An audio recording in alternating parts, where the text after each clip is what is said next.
जब श्री राम जी स्वयं पहुंचे महंत जी के लिए राशन खरीदने पलटू बनिया के दुकान पर।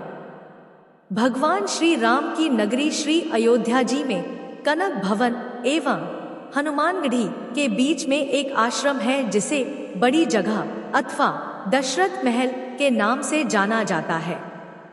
काफी पहले वहां एक संत रहा करते थे जिनका नाम था श्री राम प्रसाद जी।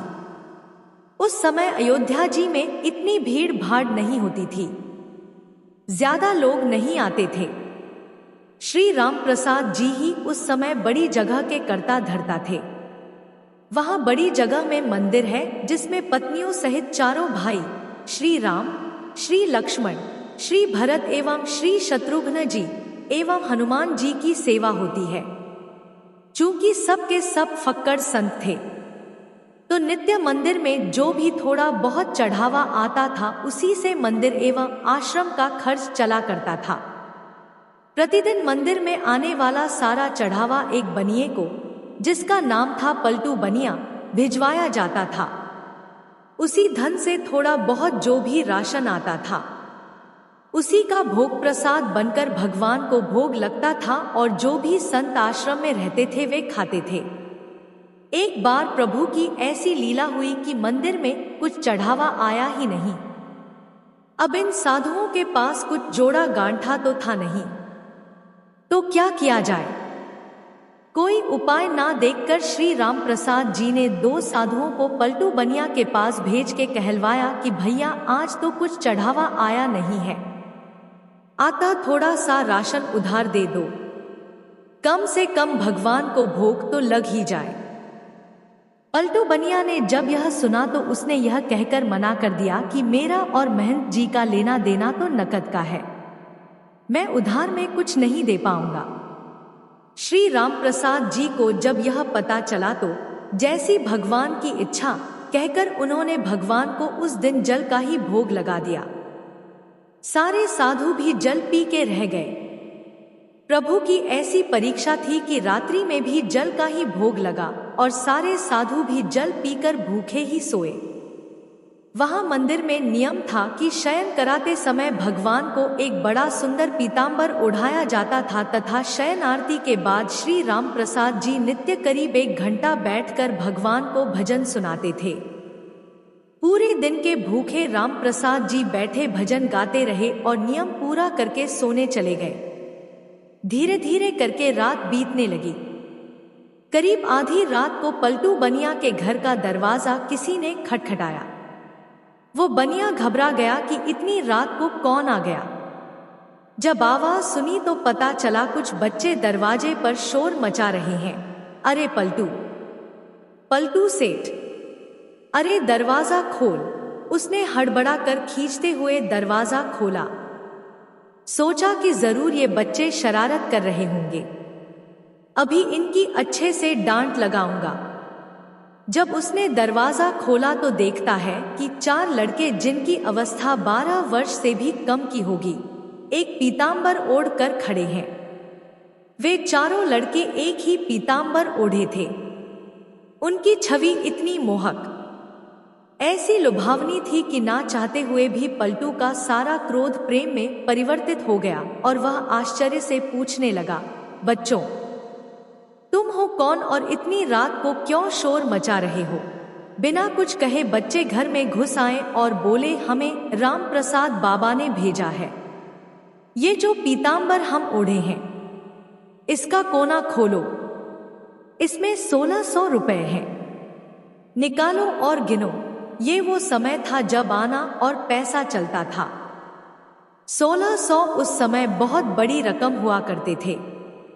जल्दी जल्दी पलटू ने उस पीतांबर का कोना खोला तो उसमें सचमुच चांदी के 1600 सिक्के निकले।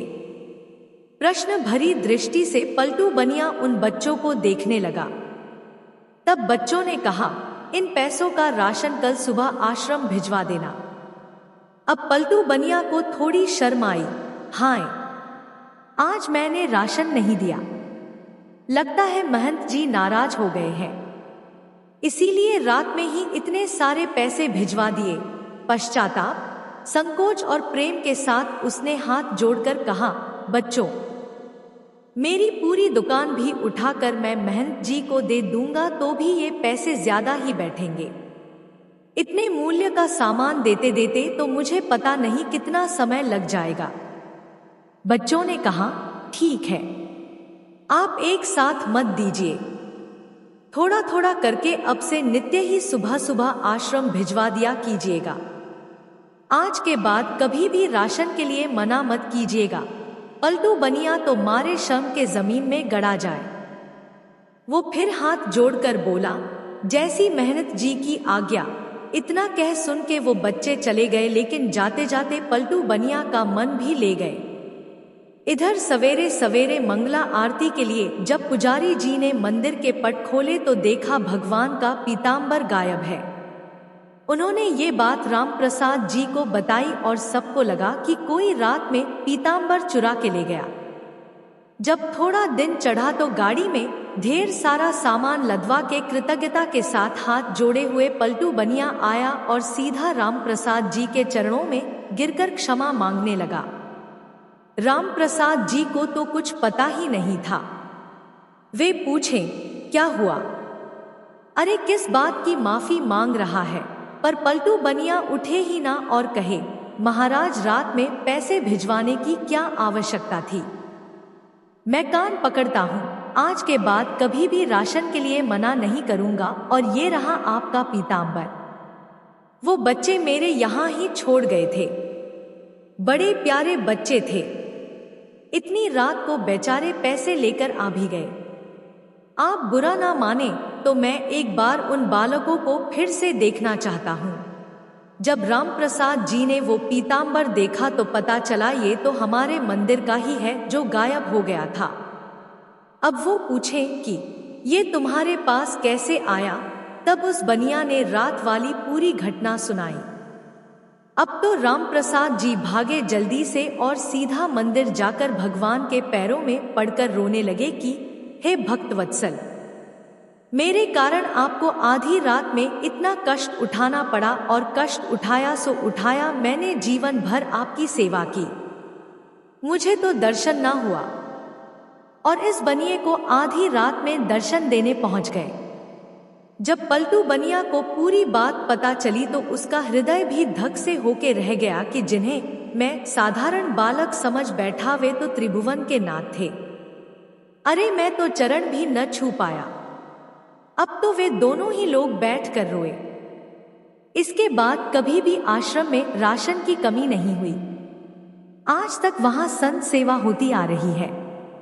इस घटना के बाद ही पलटू बनिया को वैराग्य हो गया और यह पलटू बनिया ही बाद में श्री पलटूदास जी के नाम से विख्यात हुए। श्री राम प्रसाद जी की व्याकुलता उस दिन हर क्षण के साथ बढ़ती ही जाए और रात में शयन के समय जब वे भजन गाने बैठे तो मूर्छित होकर गिर गए।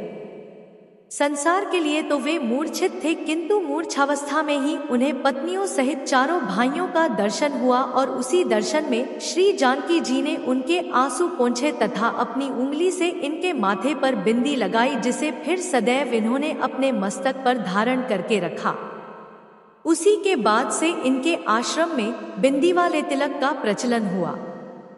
वास्तव में प्रभु चाहे तो ये अभाव, ये कष्ट भक्तों के जीवन में कभी ना आए, परंतु प्रभु जानबूझकर इन्हें भेजते हैं ताकि इन लीलाओं के माध्यम से ही जो अविश्वासी जीव हैं वे सतर्क हो जाएं, उनके हृदय में विश्वास उत्पन्न हो सके। जय सिया राम।